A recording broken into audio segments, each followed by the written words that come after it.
Michael Hartono dan Andre Rosiade disebut jadi calon pengganti Erick Thohir di PSSI. Gelombang wacana pergantian kepemimpinan di tubuh PSSI mulai mencuat. Nama Michael Hartono dan Andre Rosiade kini ramai diperbincangkan publik sebagai sosok potensial pengganti Erick Thohir. Nama Michael Hartono dan Andre Rosiade mendadak mencuri perhatian netizen setelah muncul dalam berbagai diskusi daring. Keduanya disebut sebagai figur kuat yang berpotensi menggantikan Erick Thohir di kursi Ketua Umum PSSI. Percakapan publik dimulai dari serangkaian komentar yang membandingkan Erick Thohir dengan calon lain yang dinilai memiliki pengaruh lebih besar. Adakah yang lebih punya relasi luar negeri dibanding ET? Ada kok. Begitulah narasi yang ramai dibicarakan warganet. Komentar serupa juga muncul, menyinggung kekuatan politik dan finansial. Adakah yang lebih powerful di pemerintahan dibanding ET? Ada kok. Tulis netizen lain. Diiringi pernyataan bahwa selalu ada sosok yang lebih baik dari sebelumnya. Diskusi makin ramai setelah sejumlah akun menyinggung adanya ketegangan internal di tubuh Exco PSSI. Sebagian mulai menyoroti gaya kepemimpinan yang dianggap terlalu terpusat dan kurang terbuka terhadap kritik publik. Publik berharap calon pemimpin berikutnya mampu membawa perubahan nyata, mendengar aspirasi supporter, tidak menjalankan organisasi secara sepihak, dan berani meminta maaf jika melakukan kesalahan. Tagar #ErickOut sempat menduduki tren di media sosial. Sejumlah pengguna memuji kontribusi Erick Thohir dalam reformasi sepak bola nasional, tetapi juga menilai bahwa regenerasi kepemimpinan diperlukan untuk kemajuan jangka panjang. Dalam diskusi yang sama, nama Michael Hartono disebut sebagai sosok dengan jaringan internasional kuat. Selain dikenal sebagai pengusaha besar, ia juga pemilik klub Serie A, FC Como, yang berkompetisi di kasta tertinggi Liga Italia. Mengutip laporan CNBC Indonesia, kekayaan Michael Hartono diperkirakan mencapai 24,28 miliar dolar atau sekitar 394,37 triliun rupiah per Desember 2024. Sumber kekayaannya berasal dari Jarum Group, investasi di Bank Sentral Asia, serta bisnis lainnya. Dengan latar belakang finansial yang kuat dan pengalaman mengelola klub Eropa, banyak yang menilai Michael Hartono punya potensi besar untuk membawa PSSI ke arah lebih profesional dan berdaya saing global. Spanduk sindiran LGI ke PSSI, jangan ganti Soto dengan Patrick. Suasana dukungan penuh semangat di Indonesia Arena tiba-tiba berubah menjadi momen sindiran tajam. Spanduk bertuliskan jangan ganti Soto dengan Patrick terpampang jelas dari kelompok supporter LGI, menohok arah PSSI secara terbuka. Kelompok supporter LGI hadir langsung di Indonesia Arena untuk mendukung Timnas Futsal Indonesia saat menghadapi Australia pada laga uji coba Sabtu, 1 November 2025. Dari awal laga, teriakan dan nyanyian dukungan mereka menggema di seluruh tribun. Dengan penuh semangat, LGI juga menampilkan koreografi sederhana dengan kibaran merah putih di tribun utara. Sorakan mereka membuat atmosfer pertandingan semakin hidup dan memacu semangat para pemain Garuda di lapangan. Timnas Futsal Indonesia akhirnya menang dengan skor 3-1 atas Australia. Reza Gunawan mencetak 1 gol, sementara Wendy Brian Ick mencetak 2 gol. Hasil ini menjadi bukti peningkatan performa tim di bawah asuhan pelatih Hector Soto. Namun di tengah euforia kemenangan, sorotan publik beralih ke spanduk putih yang dibentangkan LGI menjelang akhir laga. Jangan ganti Soto dengan Patrick, tulis mereka dalam huruf besar yang mudah dibaca dari kejauhan.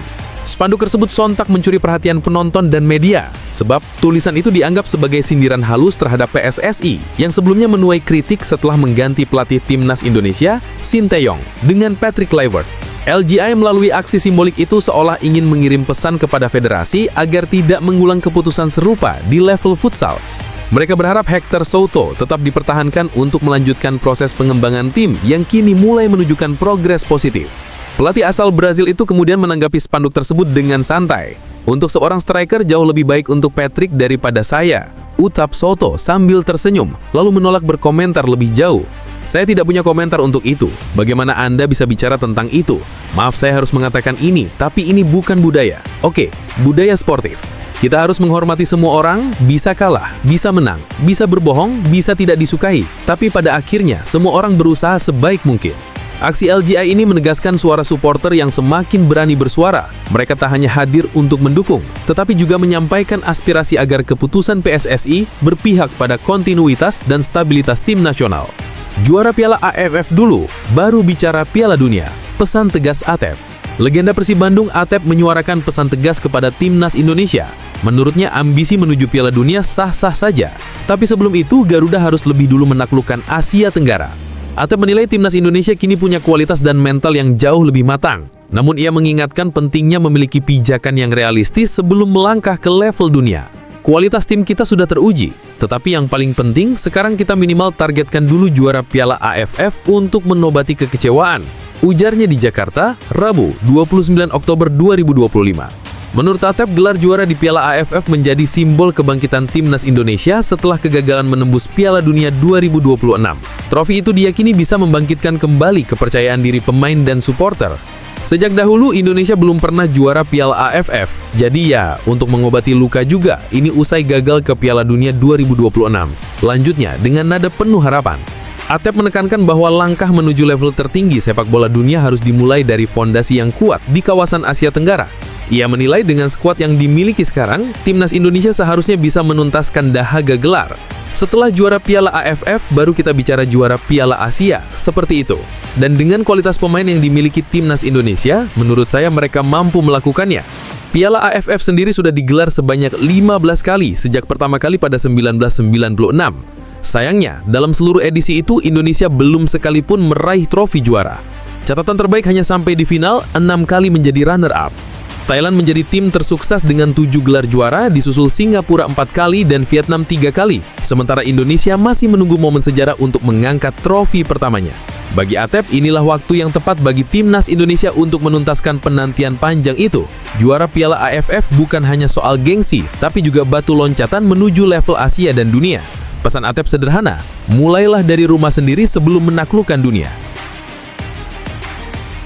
Timnas Indonesia cari pelatih baru, Aris Budi balikan STY atau cari dari Jepang. Setelah kegagalan di kualifikasi Piala Dunia 2026, posisi pelatih Timnas Indonesia kini jadi sorotan besar. PSSI harus segera menentukan arah baru, dan pengamat menilai dua opsi paling realistis kini mengerucut, mengembalikan Shin Tae-yeon atau mencari pelatih asal Jepang. Timnas Indonesia akan segera memiliki pelatih baru, setelah PSSI resmi mengakhiri kerjasama dengan Patrick Kluivert yang gagal membawa skuad Garuda berprestasi. Kluivert bersama stafnya di PHK usai gagal melaju ke putaran final Piala Dunia 2026. Kekalahan beruntun dari Arab Saudi dengan skor 2-3 dan Irak 0-1 membuat PSSI harus bertindak cepat. Menurut pengamat sepak bola nasional Aris Budi Sulistyo, pelatih baru harus mampu memperbaiki ketajaman lini depan timnas Indonesia agar lebih efektif dalam mencetak gol. Pria yang juga pernah memperkuat Persik Kediri itu menilai sosok pelatih asal Asia lebih cocok menangani skuad Garuda. Ia mencontohkan bagaimana timnas Jepang berkembang pesat di bawah Hajime Moriyasu. Jepang kini menjelma menjadi kekuatan baru di sepak bola dunia. Tim sekelas Brasil pun tumbang dengan skor 2-3 dalam laga comeback luar biasa saat menghadapi Jepang. Saran saya cari pelatih dengan karakter kuat di Asia, seperti dari Jepang, atau menarik kembali STY juga bisa jadi opsi tepat, tegas Aris Budi Sulistyo. Jika PSSI memilih mencari pelatih asal Jepang, ada beberapa nama potensial yang bisa dipertimbangkan. Pertama, Katsushito Kinoshi, pelatih 61 tahun dengan lisensi Pro UEFA yang pernah menangani Yokohama FC dan Nagoya Grampus. Ia juga sempat menjadi asisten pelatih timnas Serbia. Terakhir melatih Selangor FC di Liga Malaysia. Kinoshi diberhentikan pada 26 September 2025 dan kini berstatus bebas kontrak. Ia mencatat rata-rata 1,8 poin per laga dari 23 pertandingan. Nama kedua, Shuhei Yomoda, pelatih 52 tahun, berlisensi Pro AFC, yang baru saja meninggalkan Yokohama FC pada 23 Juli 2025. Selama 3 tahun, ia mencatat rata-rata 1,5 poin per laga. Berikutnya, Daiki Iwamasa, pelatih muda 43 tahun yang pernah membesut Kashima Antlers, Hanoi FC, dan Consadole Sapporo. Ia mencatat rata-rata 1,51 poin per laga. Terakhir, Akira Nishino, pelatih kawakan 70 tahun yang pernah membawa Jepang tampil di Piala Dunia 2018 dan melatih Thailand. Ia mencatat rata-rata 1,73 poin per laga sepanjang karirnya. Kini PSSI dihadapkan pada pilihan penting, apakah mengembalikan Shin Tae-yeon atau memberi kesempatan bagi pelatih Jepang untuk membawa Garuda kembali terbang tinggi. Mads Hjorgers cedera ACL tapi masih dihujat, di mana empati netizen? Di tengah masa sulitnya, Mads Hjorgers justru menerima gelombang hujatan dari warganet.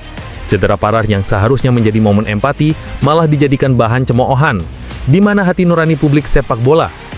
Bek timnas Indonesia Mads Hjorgers resmi mengalami cedera ACL dan dipastikan absen panjang.